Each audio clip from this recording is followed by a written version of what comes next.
ಓಂ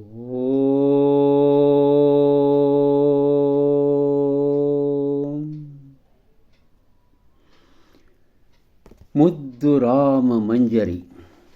ಈ 35ನೇ ದಿನ ಸಾಹಿತ್ಯ ಸತ್ಸಂಗದ ಒಂದು ವಾಚನ, ಓದು, ಅಲ್ಪ ಸ್ವಲ್ಪ ವಿವರಣೆ. ಇನ್ನಷ್ಟು ಬೇಕೆನುತ ಅತಿ ದುಃಖಿಸಿರಿವಂತ, ಇರುವಷ್ಟು ಸಾಕೆನುತ ಬಡವ ಸಂತೃಪ್ತ. ಇದೆಯಲ್ಲ ಏನಿಲ್ಲ ಮನಸ್ಸೆ ಕಾರಣ ಇದಕ್ಕೆ, ಬಾಳು ಬಯಕೆಯ ಬೀಡು ಮುದ್ದು ರಾಮ. ಸಾಕಷ್ಟು ಗಳಿಸ್ಯಾನ, ಸಂತೋಷ ಆಗ್ಯದ, ಶ್ರೀಮಂತ ಅಂತ ಅನಿಸ್ಕೊಂಡಾನ. ಇನ್ನೂ ಬೇಕು ಅನ್ನುವ ದುಃಖಿ ಅಂತ ಹೇಳ್ತಾನೆ ಮುದ್ದುರಾಮ ಇಲ್ಲಿ. ಅದರಂತೆ ಏನೋ ಒಂದಿಷ್ಟು ಬರ್ತದೆ, ದುಡಿತಾನ, ಹೋಗ್ತಾನ, ತರ್ತಾನ, ಮನೆಗೆ ಒಂದು ಸಾಮಾನು ತರ್ತಾನ, ಉಣ್ತಾರ, ಹೆಂಡತಿ ಮಕ್ಕಳು ಸಮೇತ ಅವ ಬಡವ. ಅವ ಸಾಕು, ನಾನು ದಿವಸ ದುಡ್ಡು ತರ್ತೇನೆ, ಸಂತೃಪ್ತನಾಗಿದ್ದೇನೆ. ಅವ ಸಂತೃಪ್ತ. ಎಲ್ಲ ಇರ್ತದೆ, ಏನಿಲ್ಲ, ಎಲ್ಲ ಇರ್ತದೆ, ಮತ್ತೆ ಬಿಡ್ತದೆ. ಅದಕ್ಕೆ ಕಾರಣೇನು? ಮನಸ್ಸು ಭಾಳ ಚಂಚಲ. ದೇಹ, ಮನಸ್ಸು, ಬುದ್ಧಿ. ದೇಹ ಅದೇನಂಬೋದು ಮುಂದೆ ಯಾವಾಗಲೂ ಒಂದರ್ಥದಲ್ಲಿ ರೋಗಕ್ಕೆ ಕಾರಣ ಆಗ್ತದೆ ದೇಹದೊಳಗೆ. ಮನಸ್ಸು ಚಂಚಲ. ಬುದ್ಧಿನ ಎಷ್ಟು ತಿಳ್ಕೊಂಡ್ರೆ, ಎಷ್ಟು ಓದಿದ್ರೇನು, ಇನ್ನೂ ಅಂತದಂತ. ಬಾಳು ಬಯಕೆಯ ಬೀಡು, ಬಾಳೋ ಬಯಕೆಯ ಬೀಡು ಮುದ್ದು ರಾಮ. ಮತ್ತು ಮನಸ್ಸಿನ ಬಗ್ಗೆ ಮತ್ತೊಂದು ಸುಂದರವಾದ ಚೌಪತಿ. ಮನಸ್ಸು ಸುಂದರ ಕೆರೆಯೋ, ಕಲ್ಲೆಸೆಯದಿರು ಇದಕ್ಕೆ, ಭೀತಿ ತಲ್ಲಣ ತೆರೆಯನೇಕೆ ಎಬ್ಬಿಸುವೆ. ಕುಳಿತು ಕೆರೆ ತೀರದಲ್ಲಿ ನೋಡತಿರು ಆಕಾಶ, ಸೌಂದರ್ಯವೇ ಬಾಳು ಮುದ್ದು ರಾಮ.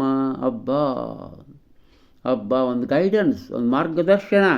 ಅಂದರೆ ಇದೊಂದು ಮನಸ್ಸು ಅಂದರೆ ಒಂದು ಸುಂದರವಾದ ಕೆರೆಯ ದಂಡಿಗೆ ನೀನು ಕುಳಿತಿದ್ದೀಯಾ. ಅದಕ್ಕೆ ಒಳಗೊಂದು 4 ಕಲ್ಲು, ದೊಡ್ಡ ಕಲ್ಲು, ಆ ಕಲ್ಲಿಗೆ ಒಗೆದ ತೆರೆ ಗಡಗಡ ಮಾಡಿ ಹೊಳಗಿನ ರಾಡಿ ಎಬ್ಬಿಸಿ, ಆ ತೆರೆಗಳನ್ನೇ ಎಬ್ಬಿಸಿ ಮಾಡಬೇಡ. ಆ ರೀತಿ ಮನಸ್ಸಿಗೂ ಹಾಗೆ ಮಾಡಬೇಡಪ್ಪ. ಹೆದರಿಕೆಯನ್ನು ಉತ್ಪನ್ನ ಮಾಡ್ಕೋಬೇಡ ಅಂಥೇಳಿ ಮುದ್ದುರಾಮ ಹೇಳ್ತಾನೆ. ಅದಕ್ಕಿಂತ ಆ ಸುಂದರವಾದ ಕೆರೆಯನ್ನು ನೋಡು, ಅದರ ಮೇಲೆ ಕಾಣುವ ಆಕಾಶವನ್ನು ವೀಕ್ಷಿಸು. ಸೌಂದರ್ಯವೇ ಬಾಳು, ಸತ್ಯಂ ಶಿವಂ ಸುಂದರಂ. ನಮ್ಮ ಹಳೆಯ ವೇದ ಉಪನಿಷತ್ತಿನಲ್ಲಿ ಸಾರುತ್ತಿರುವಂಥ ಅದ್ಭುತವಾದಂಥ ಒಂದು ಸಂಗತಿ, ಸತ್ಯಂ ಶಿವಂ ಸುಂದರಂ. ಮತ್ತೆ ಮುಂದುವರಿತಾ ಇದ್ದೇನೆ. ಈಗ 585. ಹಾಗಾದರೆ ಇಷ್ಟೆಲ್ಲ ಇದು ಹೇಗೆ ಬದುಕಬೇಕು?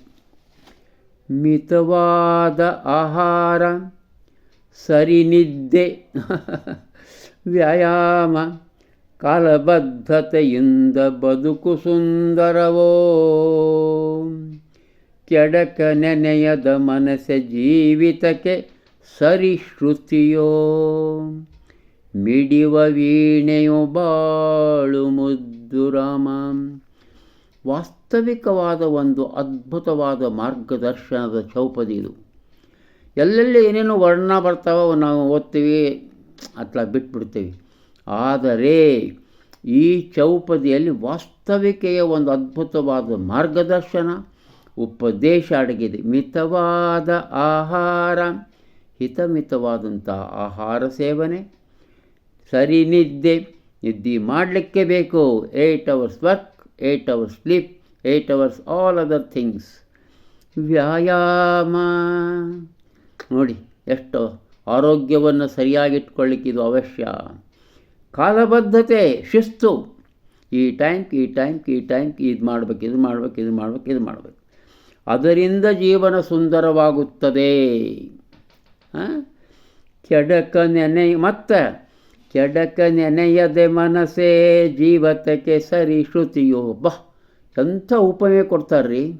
ಒಬ್ಬವ ವೀಣೆಯನ್ನು ಬಾರಿಸ್ತಾ ಇರುವಂಥ ಒಬ್ಬ ಆ ಸಂಗೀತಜ್ಞ ಶ್ರುತಿ ಮಾಡ್ಕೋಬೇಕು ಮುಂಚೆ.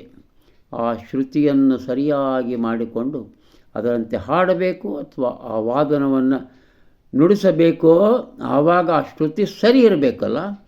ಅದರಂತೆ ಮನಸ್ಸನ್ನು ಕೆಡಿಸಿಕೊಳ್ಳದೆ ನೀನು ಜೀವಿಸಬೇಕಪ್ಪ ಅಂಥೇಳಿ ಅದ್ಭುತವಾದಂಥ ಒಂದು ವಾಸ್ತವಿಕ ಮಾರ್ಗದರ್ಶನವನ್ನು ಇಲ್ಲಿ ಮುದ್ದುರಾಮ ಮಾಡಿದ್ದಾನೆ. ಇದು ಮುದ್ದುರಾಮನ ಚೌಪದಿಗಳಲ್ಲಿಯೂ ಸಹ ಒಂದು ಶ್ರೇಷ್ಠ ಚೌಪದಿ ಅಂತ ನಾವು ಅನ್ನಿಸ್ತೇವೆ. ಆಮೇಲೆ ನಾವು ಹೆಂಗೆ ಕಳಿತೀವಿ ನಮ್ಮ ಜೀವನ, ಎಷ್ಟೊಂದು ಚಂಚಲಮಯವಾಗಿರ್ತದೆ ಜೀವನ ಅಂದರೆ, ಆಯುಷ್ಯು ಶತವರ್ಷ ಅದರರ್ಧ ಬರೀ ರಾತ್ರಿ, ಉಳಿದರ್ಧ ಬಾಲ್ಯದಲ್ಲಿ ವೃದ್ಧಾಪ್ಯದಲ್ಲಿ, ವ್ಯಾಧಿ ಅವಿರತ ನೋವು ಇದ್ದದ್ದೇ ಜೊತೆಯಲ್ಲಿ, ಬಾಳು ಚಂಚಲ ಅಲೆಯೋ ಮುದ್ದುರಾಮ. 100 ವರ್ಷ ಬದುಕಿರ್ಬೋದು ನೀ, ಆವಾಗ ಅದು ಅರ್ಧ 50 ವರ್ಷ ಏನು ಮಾಡಿರ್ತೀವಿ, ಮಲಗಿರ್ತೀವಿ ಬರೇ. ಆಮೇಲೆ ಇನ್ನರ್ಥ ಏನು ಮಾಡಿರ್ತೀವಿ, ಬಾಲ್ಯತ ಹುಡುಗತನ ಮಂಗ್ಯಾತನ ಅದು ಮಾಡೋದು, ವೃದ್ಧಾಪ್ಯದಲ್ಲಿ ನೋವು ಅನುಭವಿಸೋತ ಇರೋದು, ಮನ್ಯಾಗ ಕೂಡೋದು ಸುಮ್ಮನೆ. ವ್ಯಾಧಿ ಅವಿರತ ನೋವು, ವೃದ್ಧಾಪ್ಯದಲ್ಲಿ ನೋವುಗಳು ಬರ್ತಾವೆ, ಜೀವನದೊಳಗೂ ನೋವು ನಲಿವು ದೇಹದ ಬರ್ತಾವೆ. ಬಾಳು ಚಂಚಲ ಅಲೆಯು, ಹೀಗಾಗಿ ಇದು ಒಂದು ಚಂಚಲತೆ ಎಂಬುದು ಬಾಳಿನಲ್ಲಿಯೂ ಇರುತ್ತಪ್ಪ ಅಂಥೇಳಿ ಇದೊಂದು ಉತ್ತಮವಾದಂಥ ಒಂದು ಚೌಪದಿ ಅಂತ ನಾವು ಹೇಳ್ಬೋದು. ಆಮೇಲೆ ಮತ್ತು ಒಂದು ಸುಂದರವಾದ ಉಪದೇಶಗಳು ಈ ಬಾಳು ಬಹು ದನಿ ರಾಗದಲ್ಲಿ ಇವೆ. ಈ ಬಾಳ ದನಿ ದೂರ ಸರೆದ ನೆನೆದಂತೆ ಹಿರಿದಲ್ಲ. ಇನ್ನೊಮ್ಮೆ ಓದ್ತೇನೆ. ಈ ಬಾಳ ನದಿ ದೂರ ನೆನೆದಂತೆ ಹಿರಿದಲ್ಲ, ನಗೆ ಹೊನಲ ಜೊತೆ ಸಾಗು ಇರುವಷ್ಟು ದಿವಸ, ನೋಡು ನೀ ಇಕ್ಕೆಲದ ತರು ಚಲುವ ಸಿರಿ ಸೊಬಗ, ದೋಣಿ ಸಾಗಲಿ ಮುಂದೆ ದೋಣಿ ಸಾಗಲಿ ಮುಂದೆ ಮುದ್ದುರಾಮ. ಏನು ಅದ್ಭುತವಾದಂಥ ಒಂದು ರಚನೆ ಅಂತಂತೀರಿ ನೀವು. ಎಲ್ಲ ಓದ್ತಾ ಹೋದ್ರೆ ಅದ್ಭುತವಾದ ರಚನೆ ಇವೆ. ಇದು ಜೀವನ ಒಂದು ನದಿ. ಈ ನದಿ ನಾವು ತಿಳ್ಕೊಂಡಷ್ಟೇ ನಾವು ಭಾಳ ದೊಡ್ಡದೇನಲ್ಲ, ಇದ್ದಷ್ಟು ನಾವು ನಕ್ಕೋತಾ ಇರಬೇಕು. ಎಷ್ಟೊದ್ದು ನಾವು ನಕ್ಕೋತಾ ಇರಬೇಕು, ಚೆನ್ನಾಗಿ ಇರಬೇಕು. ಸುತ್ತಮುತ್ತಲು ಸೃಷ್ಟಿ ಸೌಂದರ್ಯವನ್ನು, ಆ ಒಂದು ನಿಸರ್ಗದ ಸಂಪತ್ತನ್ನು ನಾವು ನೋಡ್ಕೋತಾ ಇರಬೇಕು. ಆ ನದಿಯಲ್ಲಿ ಸಾಗುತ್ತಿರುವ ದೋಣಿ ಸಾಗಲಿ ದೋಣಿ ಸಾಗಲೇ. ಕುವೆಂಪುರ ಅದ್ಭುತವಾದ ಗೀತ. ದೋಣಿ ಸಾಗಲಿ ಮುಂದೆ ಹೋಗಲಿ ದೂರ ತೀರವ ಸೇರಲಿ.